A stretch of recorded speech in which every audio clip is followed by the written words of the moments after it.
যদি মধ্যবিত্ত ঘরে বিয়ে হয় আর রুচিটা যদি একটু ভালো হয় তাহলে তো এভাবেই বিপদে পড়তে হয়, কি ঠিক না? তো আজকে এমন একটা জায়গা যাচ্ছি যেখানে গেলে আসলে রুচিটা এত ভালো, কিন্তু মধ্যবিত্ত ঘরে বিয়ে হলে যে কি সমস্যায় পড়তে হয়, তো এই ভিডিওটা দেখলেই বুঝতে পারবেন। আর এই ভিডিওটার ভিতরে কিন্তু অনেক প্রয়োজনীয় জিনিস আছে যেটা দেখে আপনাদের কেনাকাটা করতে ইচ্ছে করতে পারে। আজকে যাচ্ছি এমন একটা জায়গা যেখানে মেয়ে মানুষ গেলে আসলে নিতে মন চায়। ঘরে যদি থাকেও তাও মনে হয় একটা কিছু কিনতে পারতাম বা বানাতে পারতাম, খুবই ভালো লাগতো। আর সব কিছু মিলিয়ে আজকে অনেক অনেক ভালো লাগতেছে। আর আজকে ওয়েদারটাও এত সুন্দর ছিল। তো যখন বান্ধবী বলল যে চল যাই এক জায়গা, তো আমি আসলে আর নাও করতে পারলাম না, তো বেরিয়েছি দুজনে। অনেক অনেক ভালো লাগতেছে। আর এটা কিন্তু গরিবের গাড়ি, গরিবের গাড়িতে যখন উঠা হয় অনেক ভালো লাগে, কি ঠিক না? আর একটা কথা হচ্ছে, আমি কিন্তু চলে এসেছি ফার্নিচারের দোকানে আর কিছু ফার্নিচার কেনার জন্য। তো আজকে এসেছি একটা খাট কিনিব এর জন্য। তো আমি যখন আসছি বোর্ডের দোকানে, প্রত্যেকটা জিনিস যা দেখতেছিলাম তাই ভালো লাগতেছিল। তো আমার সব থেকে ভালো লাগতেছিল এই আলমারিটা। আলমারিটা সত্যি সত্যি অনেক সুন্দর। আর মনে হচ্ছিল যে কাঠের ফার্নিচার যখন যাই তখন ওটা ওর মতো সুন্দর, আর এখানে আসলে এর মতো সুন্দর। তো যাই হোক, আমি দেখতেছিলাম অনেক ভালো লাগতেছিল, কিন্তু মনে হচ্ছিল আসলে কাঠে নাকি ফাঁকন ধরে যায়, এটাকে কি বলে আমি জানি না। তো আমিও জায়গায় দাঁড়ায় দাঁড়ায় একটু ঢং করে করে একটু আবার ভিডিও করতেছিলাম। আর মেয়ে মানুষ যেখানে যায় আয়না দেখলে কিন্তু একটু ঢং শুরু হয়ে যায়, জানি না কার কেমন হয়, কিন্তু আমার একটু হয়। তো আজকে দেখেন আলমারিগুলো কিন্তু এত সুন্দর লাগতেছে যে কি বলবো, আমার মনে হচ্ছিল একটা আলমারি নিয়ে যাই। গিয়েছি ভাই খাট দেখতে, আলমারি দেখার কি দরকার। কিন্তু ভিডিওটা ভাবতেছি যে আপনাদের জন্য করি, যদি কারো পছন্দ হয় তাহলে কিনে নিতে পারবেন।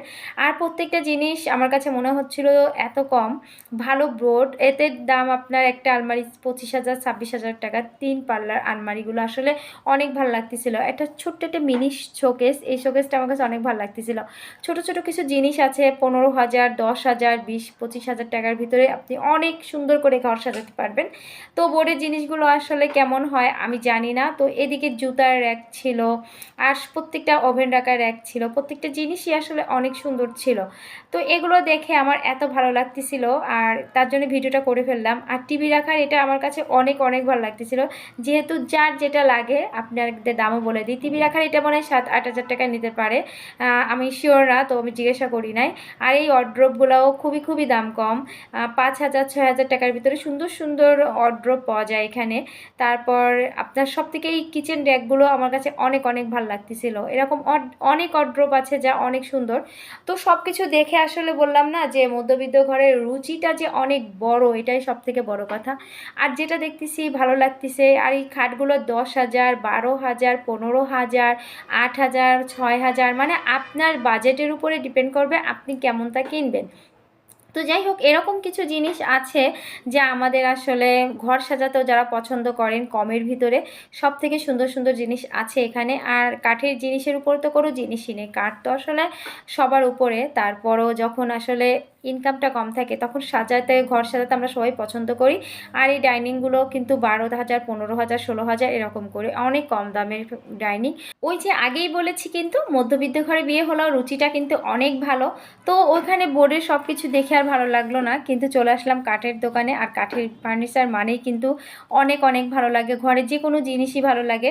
তো এখানে যখন এসেছি, এসে টুকটাক সব কিছু দেখতেছিলাম। আর এই দোকানে এত কিছু যে ভিডিওই করা যায় না, একটা চিপা দিয়ে ঢুকতে হয়, আর যেটা দেখতে চাই সেটাই দেখায়, এমন একটা অবস্থা। কিন্তু সব কিছুই অনেক সুন্দর ছিল, যেহেতু চিটাগাঙের সেগুন এখানে।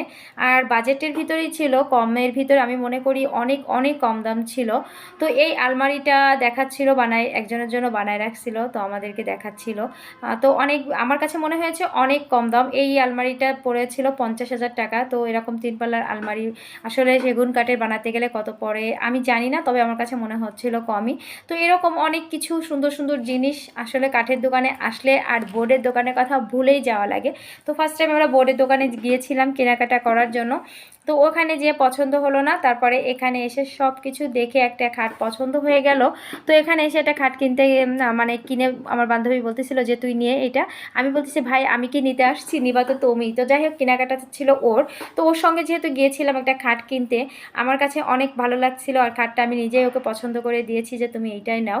তো যাই হোক এখনও পর্যন্ত খাটের রং করা নাই, তার জন্য দেখাতে পারলাম না, যখন রং করে নিয়ে আসবে তখন আমি অবশ্যই খাটের একটা ভিডিও দিব। প্রত্যেকটা জিনিস কিন্তু অনেক সুন্দর ছিল। তো যাই হোক এখন বাসায় চলে যাব, আর আমার ভিডিওটা যদি ভালো লেগে থাকে অবশ্যই লাইক কমেন্টস এবং শেয়ার করে আমার পাশে থাকবেন। ভুল ত্রুটি হলে অবশ্যই ক্ষমা করে দিবেন। আজকে এই পর্যন্ত, আল্লাহ হাফেজ।